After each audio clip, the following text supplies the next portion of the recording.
conspiração, Gênesis 6, como as sociedades secretas e os descendentes dos gigantes planejam escravizar a humanidade, de Gary Wayne.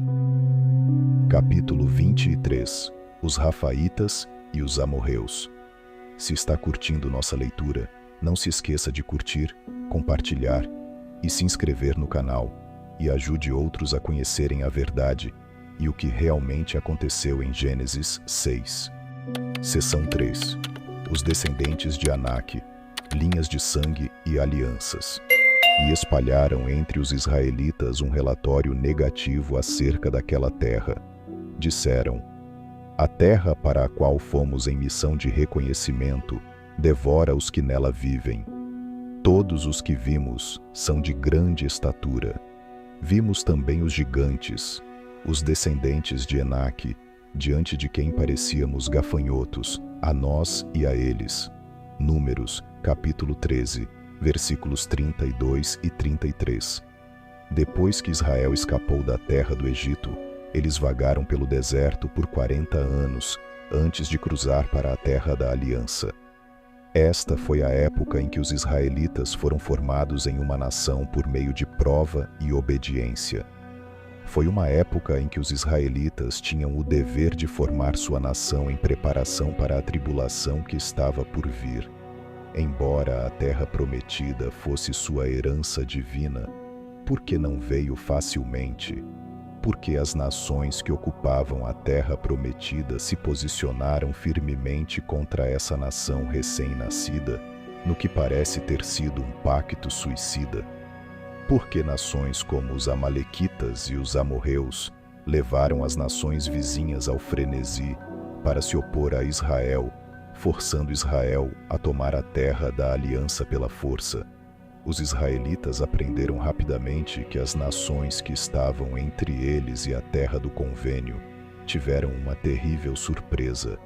Os Nefilim viviam entre aquelas nações gentias, praticando o mesmo tipo de corrupção vil que seus ancestrais invocaram no mundo antediluviano.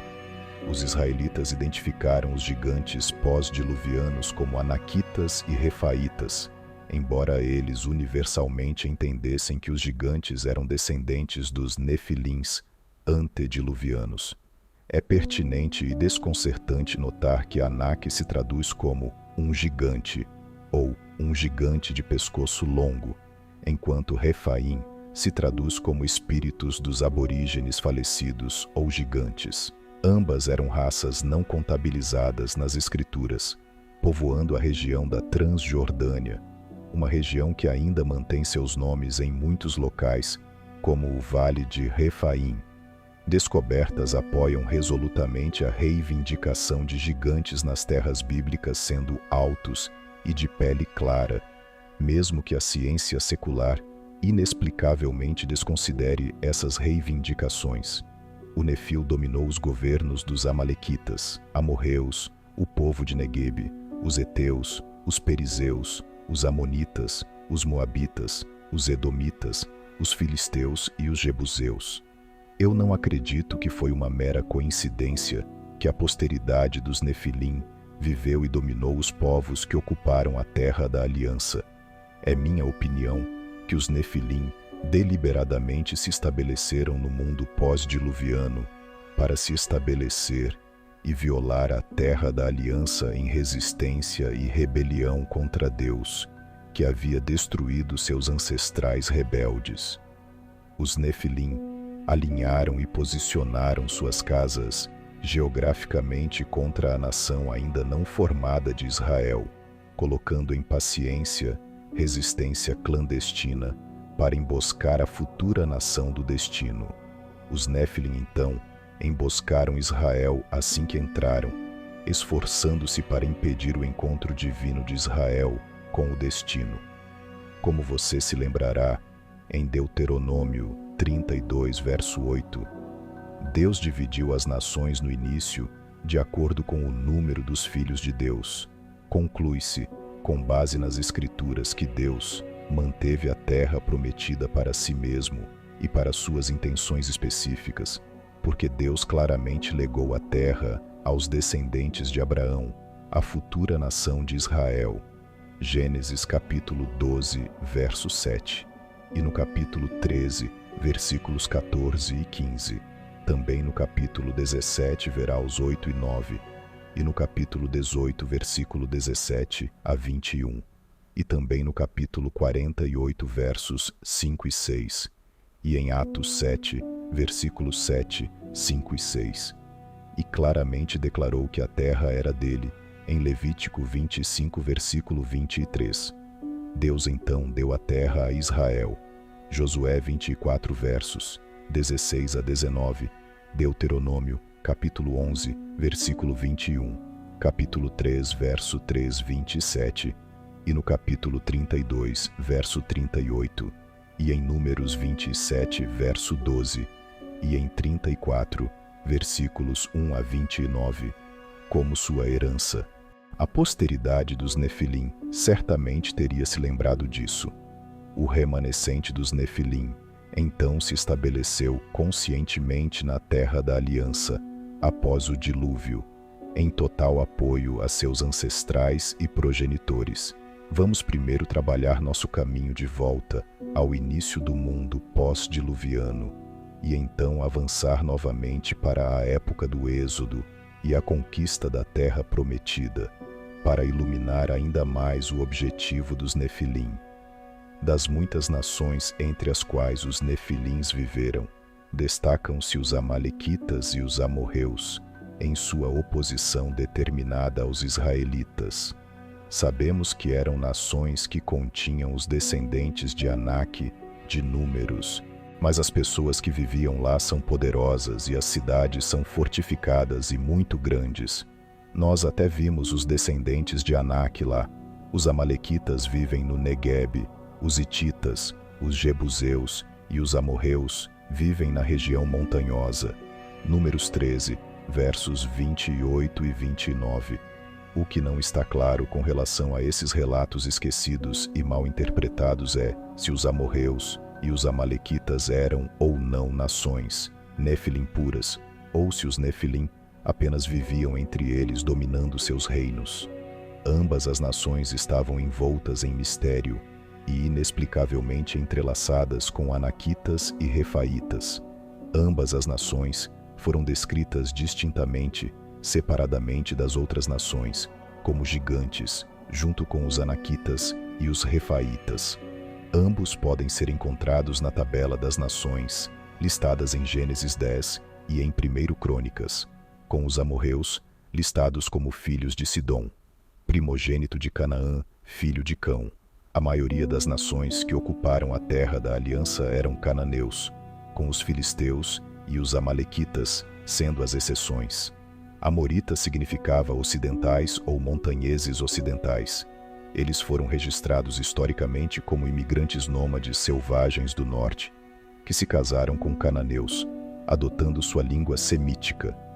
Os acadianos e sumérios conheciam os amorreus como Martu ou Ameru, enquanto toda a terra da Palestina e da Síria era lembrada como a terra dos amorreus no 3º milênio, antes da Era Comum.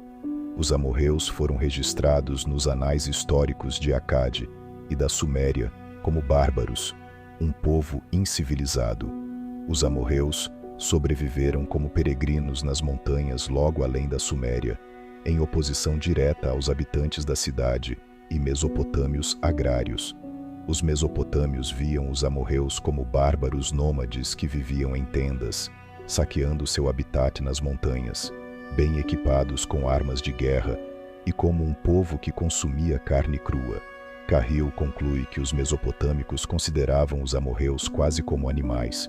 O povo de Amaleque foi listado sob os filhos de Elifaz, filho de Esaú, filho de Isaque, filho de Abraão. Os misteriosos amalequitas não possuem quaisquer vestígios arqueológicos. É como se eles nunca tivessem existido. Muitos estudiosos acreditam que Amaleque e sua tribo se fundiram com os amalequitas desconhecidos originais para formar a grande raça amalequita, ou talvez Amaleque tenha adotado seu nome, um novo nome, das supostas pessoas desconhecidas com as quais se fundiu.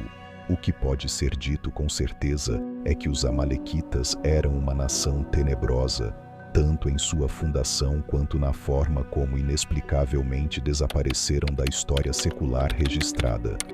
Se ao menos pudéssemos deixar as genealogias dos amorreus e amalequitas, o início dos Néfilim pós-diluvianos seria bastante simples, mas rastrear a genealogia dos Néfilim prova ser mais inquietante, considerando os numerosos nomes vernáculos para os Néfilim, conforme registrado anteriormente, demonstra que há muito mais no quebra-cabeça dos Néfilim pós-diluvianos do que apenas os amalequitas e os amorreus, que os Néfilim pós-diluvianos impactaram mais das nações fundadoras listadas na tabela das nações do que apenas os amorreus e os amalequitas. Por enquanto, primeiro enfocaremos essas duas nações, simplesmente porque eram as nações anaquitas mais predominantes na época do Êxodo.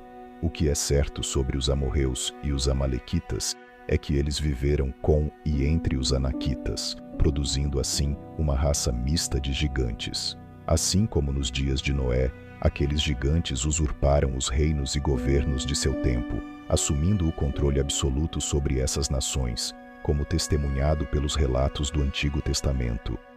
Knight e Lomas sugerem que os descendentes de Anak se tornaram reis pós-diluvianos por causa de sua superioridade física.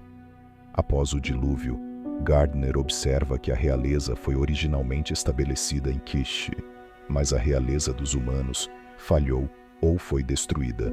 A realeza então voltou aos Néfilim, assim como na época antediluviana.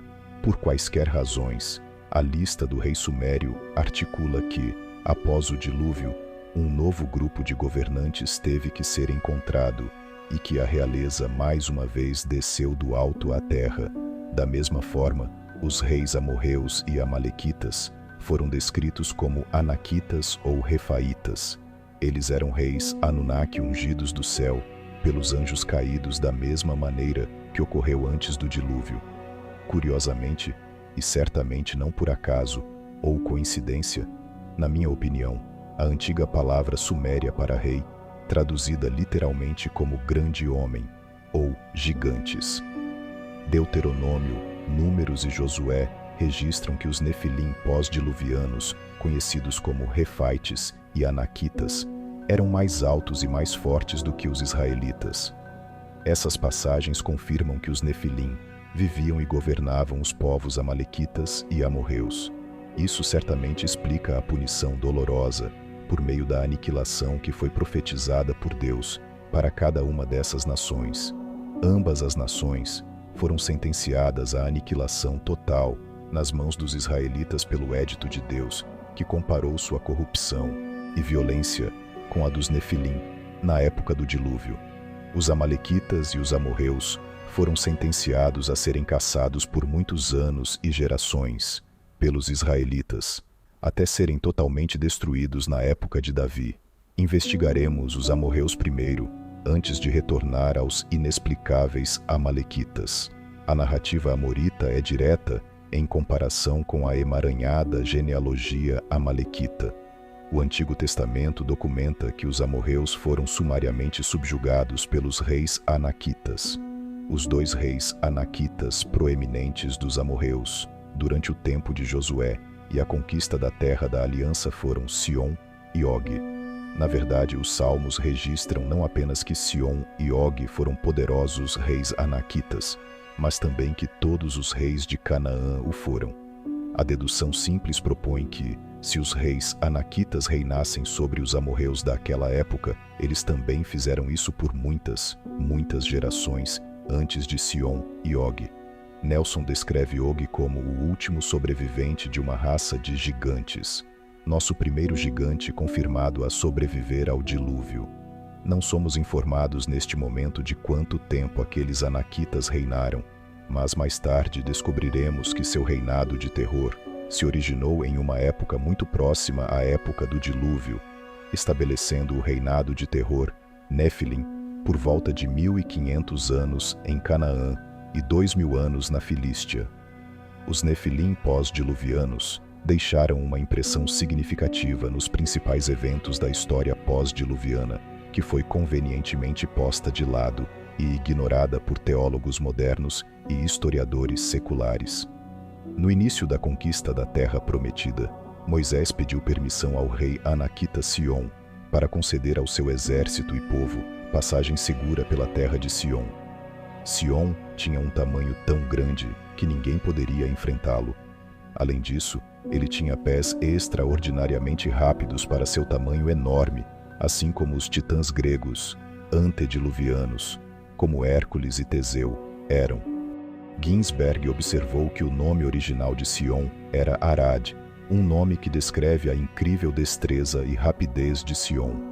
Mesmo assim, pode-se perguntar se Arad esconde ou não que Sion era um fugitivo de Arad, que estava localizado nos arredores de Hebrom.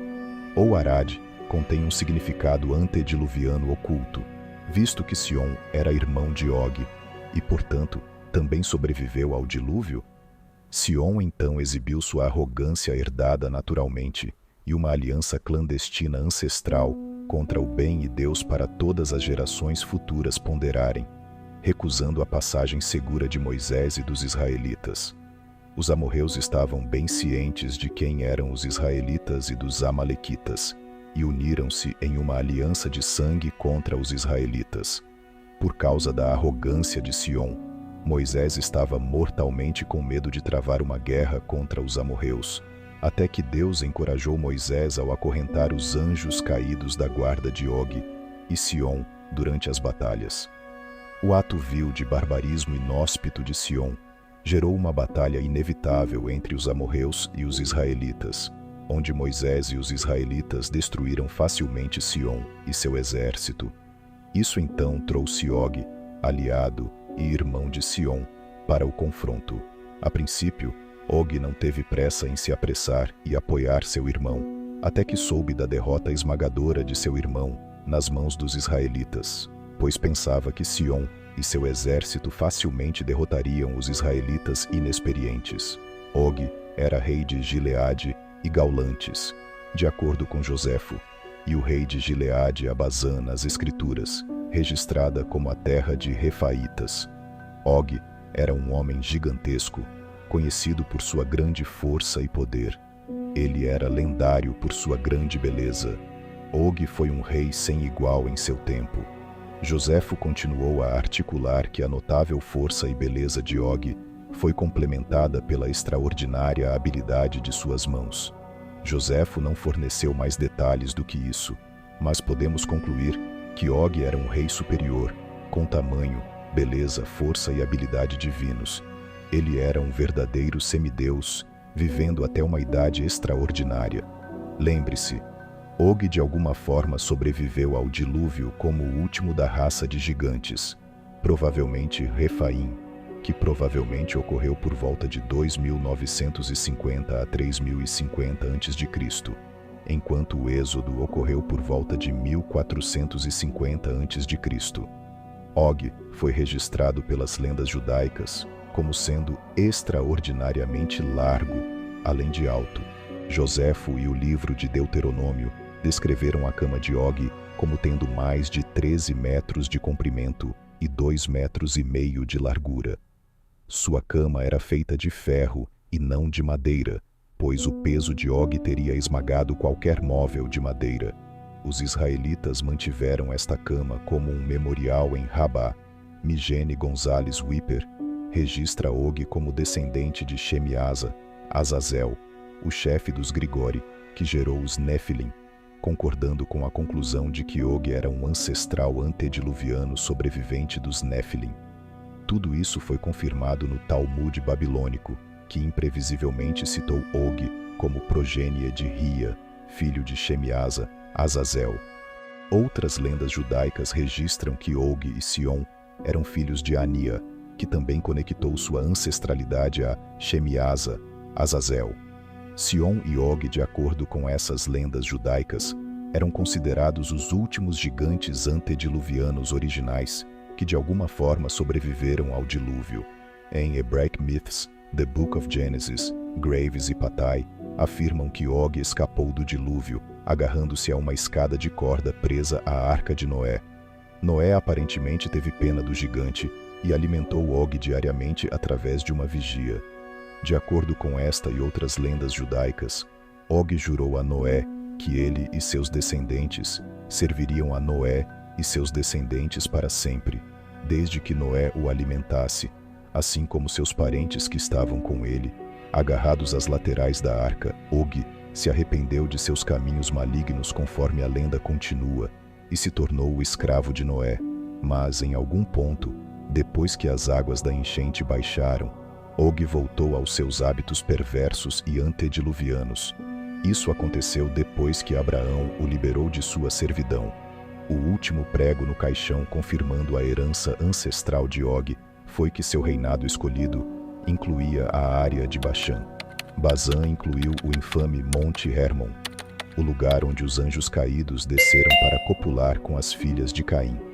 Og era um verdadeiro potentado, governante gigante, um Giborim e um Nefilim da época antediluviana. Joséfo nos informa que Og e Sion eram melhores amigos, para não falar de irmãos. Quando Og soube que Sion havia marchado contra Israel, Og entrou na guerra para apoiar seu velho amigo Sion. Infelizmente para Og, quando ele e seu exército chegaram à grande batalha, Sion já havia sido morto pelos israelitas, junto com seu exército de amorreus. Quando Og chegou ao campo de batalha, ele sofreu o mesmo destino de Sion, caindo em total derrota nas mãos dos israelitas. Embora Og pareça ter sobrevivido misteriosamente a essa derrota, de acordo com as Escrituras, como o último remanescente dos Refaim, originais a leste do Jordão, Deuteronômio 3, verso 11. Depois dessa batalha, Og não aparece novamente nas Escrituras. A partir desse relato bíblico sobre os amorreus e israelitas, fica claro que os anaquitas estavam bem entrincheirados na terra prometida na época do Êxodo. Deuteronômio 1, versos 26 a 28, e capítulo 2, versos 10 a 12, 23, nomeiam as nações gigantes que viviam entre os amorreus como anaquitas, assim como Números 13, versos 28 e 29 testifica o mesmo. No entanto, Josué 12, 4 e Deuteronômio 3, 11 nomeiam Og, rei de Bazã, como um dos últimos refaítas, apoiando a conclusão de Unger, de que Og foi um dos últimos sobreviventes ilustres da raça de Refaim. Constatamos, a partir desses relatos do Êxodo mal compreendidos, que as duas raças de gigantes mais proeminentes, durante o início da época pós-diluviana, foram os Anaquitas e Refaim, embora muitas outras denominações tenham sido aplicadas aos Nefilim. O que é difícil de determinar é porque parece haver duas raças de gigantes distintas, mas separadas, que vieram à frente. Os israelitas distinguiram a diferença, embora não saibamos por quê. Talvez uma raça fosse da linha de Og e seus parentes, enquanto a outra poderia ter sido da linha de Utnapishtim e seus parentes. Ou talvez uma fosse da raça de Sete, a raça imóvel, e talvez a outra fosse do Monte Hermon. Não descobrimos quem possa ser Rafa, mas somos apresentados a Arba na Bíblia. Arba foi descrito em Josué como o maior homem entre os anaquitas, Josué 14, 15. Arba era o lendário rei da mitologia dos anaquitas.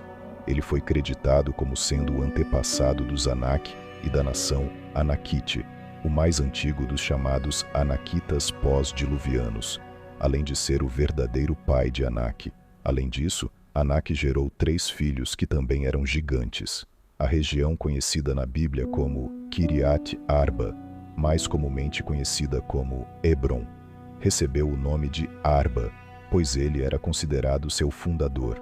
Anak foi considerado o progenitor da raça de gigantes em sua homenagem, os Anakim, ou Anaquitas. Além desses detalhes limitados, a Bíblia não fala mais de Arba, mas, novamente, Arba deve ter tido uma vida bastante infame para ganhar notoriedade por sua notação na Bíblia. Arba, Anak e Rafaha não foram listados na tabela das nações porque eles eram Nefilim, e não somos capazes de rastrear essa linhagem mais longe, deixando-nos em um beco sem saída aparente. mas podemos tentar um caminho diferente, ligando os anaquitas de volta a Rafa e, então, Rafa de volta aos Néfilim, por meio de uma consideração cuidadosa e do estudo do Antigo Testamento. Nesse espírito, consideremos as traduções de suas denominações vernáculas, ao lado das seguintes passagens: Eu dei Ar aos descendentes de Lote como uma posse. Os Emim costumavam viver lá, um povo forte e numeroso, e tão alto quanto os anaquitas. Como os anaquitas, eles também são considerados Refaim, mas os moabitas os chamavam de Emim. Deuteronômio 2, versos 10 e 11. Não vou dar a posse de nenhuma terra pertencente aos amonitas. Eu a dei como propriedade aos descendentes de Lote. Essa também era considerada uma terra dos Refaim, que costumavam viver lá, mas os amonitas os chamavam de Zamzumites. Eles eram pessoas fortes e numerosas, e tão altas quanto os anaquitas. O Senhor os destruiu antes dos amonitas, que os expulsaram e se instalaram em seu lugar. O Senhor fez o mesmo pelos descendentes de Esaú, que viviam em Seir, quando destruiu os horeus antes deles. Eles os expulsaram e vivem em seu lugar até hoje. E quanto aos Avitas, que viviam nas aldeias até Gaza, os Caftoritas, que saíram de Caftor, os destruíram e se estabeleceram em seus lugares. Números 2, versos 20 a 22. De Unger define os Emim ou Emim como aborígenes gigantes que ocuparam a terra a leste do rio Jordão e que foram desapropriados pelos moabitas. O nome Emim foi derivado do medo que inspiravam por causa de sua pecaminosidade e tamanho. Os Zamzumites foram definidos como criadores de ruído, provavelmente pelo estrondoso fole de suas vozes, pelo qual os Atlantes e Titãs eram conhecidos, ou aqueles que murmuravam. Os Amonitas os destruíram. A palavra Zamzumim descreve ainda mais o talento que esses gigantes tinham na guerra, pois, em outros relatos, eram considerados mestres da guerra. Avites ou Avim descrevia gigantes iníquos que moravam entre os filisteus em Gaza e se identificavam com os heveus. Os Auzim moravam em Ram e foram traduzidos como pessoas brilhantes. De maneira semelhante, Iuvim, o nome fornecido pelos egípcios, descreve suas qualidades de cobra e sua capacidade de julgar facilmente a qualidade do solo. Além disso, os Refaim eram considerados aborígenes gigantes de muitas raças mais antigas. A tradução alternativa para Refaim reflete que, à primeira vista, o coração de uma pessoa ficaria fraco com a aparência terrível do gigante. Lembre-se, os Néfilim possuíam cabeças como cobras, pele áspera e cabeluda, e olhos de mel e ouro, exalando constantemente um brilho sobre eles. Os Néfilim ficaram conhecidos na lenda e na mitologia como os brilhantes. O dicionário Webster's New Compact Format define aborígene como, abre aspas, nação original, fecha aspas, um habitante indígena de um país desde o início. Tudo isso sugere que os Refaim foram os verdadeiros povos indígenas pós-diluvianos da Terra da Aliança, e talvez até mesmo antes. As duas passagens mencionadas em Números e Deuteronômio ligam os anaquitas, Zamzumites, Horeus, Emim, Avitas e, por falar nisso, qualquer gigante daquela época de volta a Rafa, ou rotular com mais precisão todos os Refaim. Esta ligação inclui os amorreus e os amalequitas. Os livros de Deuteronômio e Números enfatizam claramente que todos esses gigantes, incluindo os anaquitas, eram considerados Refaim, Deuteronômio 2, versos 10 e 11, e Números 2, versos 20 a 22. Portanto, Refaim deve ter sido a nação raiz, ou uma das nações raiz, para os Nefilim pós-diluvianos. Mas, mais uma vez, não temos permissão para rastrear Rafa na tabela das nações, porque Rafa não estava listada em nenhuma das contas. Portanto, devemos explorar as primeiras referências conhecidas feitas a Rafa. Fim da leitura de hoje. E não se esqueça de curtir, compartilhar e se inscrever no canal. Até semana que vem.